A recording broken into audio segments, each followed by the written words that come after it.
Welcome to The Explainer. Today we're diving into a single, powerful word that has traveled through theology, cosmology, and even psychology: pleroma. At its heart, pleroma just means fullness, the totality of something. But believe me, that simple definition is just the tip of the iceberg. So the big question is, how in the world did this one word expand to hold such vast and complex meanings? Let's follow its path, starting right at the very beginning. Okay, so first things first, let's look at the word itself. It all comes from the Greek verb plero. And right away, you see this really interesting split. Is pleroma about filling up something that's empty, or is it about making something that's incomplete, whole? This little difference? It's everything. It's the key to understanding how this word evolves. So that idea of completion, that's what really took off, especially in early Christian writings. This is where the concept starts to get some serious theological weight. I mean, check this out. The word shows up 17 times in the New Testament, and it's used to talk about the very nature of God and Christ.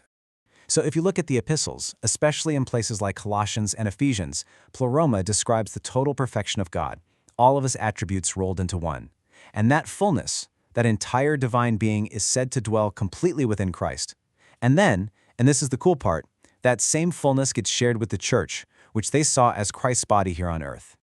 Okay, but here's where the story takes a wild turn. Outside of mainstream Christianity, you had another group, the Gnostics. And they didn't just use the concept, they built an entire universe around it.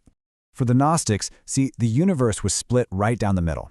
On one side, you had the Pleroma, this perfect spiritual realm of pure light and reality. And on the other side, our world, the material world, which they saw as just empty, a void, a deficiency.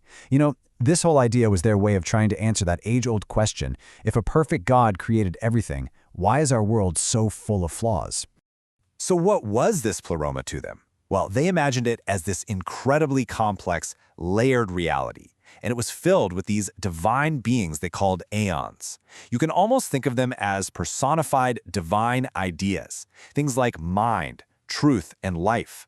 And all of them, every single one, came from one single unknowable source. And this is where we get their cosmic map, which is just fascinating. It all starts with the monad, a single point, the origin of everything. This father, as they called it, then sends out the first pair, mind and truth. And from them, more pairs are created in this incredible cascade of divine creation. And it just keeps going from there. That cascade of creation continues, forming bigger and bigger groups of these aeons, a group of 10, then a group of 12.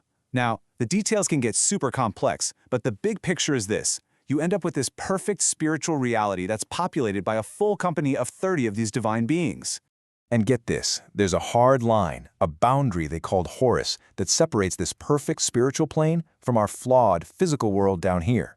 It's literally a wall between the ideal and the real, between the perfect and the broken. But here is the absolute key to understanding the Gnostics. We actually know this from one of their critics, the early church father Irenaeus. He pointed out that for them, being within the pleroma wasn't about where you were in space. It was about what you knew. It was about achieving spiritual knowledge, or gnosis. If you were ignorant, you were trapped outside in the dark. But if you knew, well, that's how you found your way back home, back into the fullness. So after the Gnostics, the term pleroma kind of fell off the map for centuries. But then, in the 20th century, it gets a major comeback. Only this time, its meaning takes a huge leap, from the cosmic to the psychological. I mean, just look at the journey this idea took. It starts in the New Testament describing God's fullness. Then the Gnostics grab it and make it the name for their whole spiritual realm. Fast forward to 1916, and Carl Jung completely reinterprets it in psychological terms. And then in the 70s, Gregory Bateson even applies it to systems theory. What a ride for one little word. So you've got the famous psychiatrist Carl Jung. He looked at this Gnostic idea and thought, wow, that is a perfect metaphor for the primordial unconscious. To him, the pleroma was the state of pure potential, like a mental soup where nothing's defined yet. Opposites like good and evil, light and dark, they all exist together before our conscious mind comes along and starts separating them into different boxes. It's the wholeness we all start from. Then you have the anthropologist Gregory Bateson, who took Jung's idea and ran with it. He basically drew a line between two kinds of worlds. He used Pleroma to talk about the entire non-living physical universe, world of just forces and impacts, like a rock falling or a planet orbiting the sun. And he said that against what he called the creatura, which is the living world, the world of mind, communication, and information, the world where things have meaning. All right, so we've been on this long, winding journey with this one word. What's the big takeaway here? What's so fascinating is that you can see this one thread running through all these different ideas. Whether you're talking about the total perfection of God, or a map of the spiritual cosmos, or the unformed depths of our own minds, Pleroma has always been a word people reached for to describe a complete, unbroken whole before it gets sliced up into individual pieces. So in the end, Pleroma is way more than just some old, dusty historical term.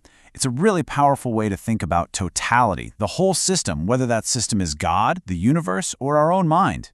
The ancients used this idea to map out the cosmos. And that kind of leaves us with a pretty big question, doesn't it? How can we use this idea of fullness to map out our own inner worlds?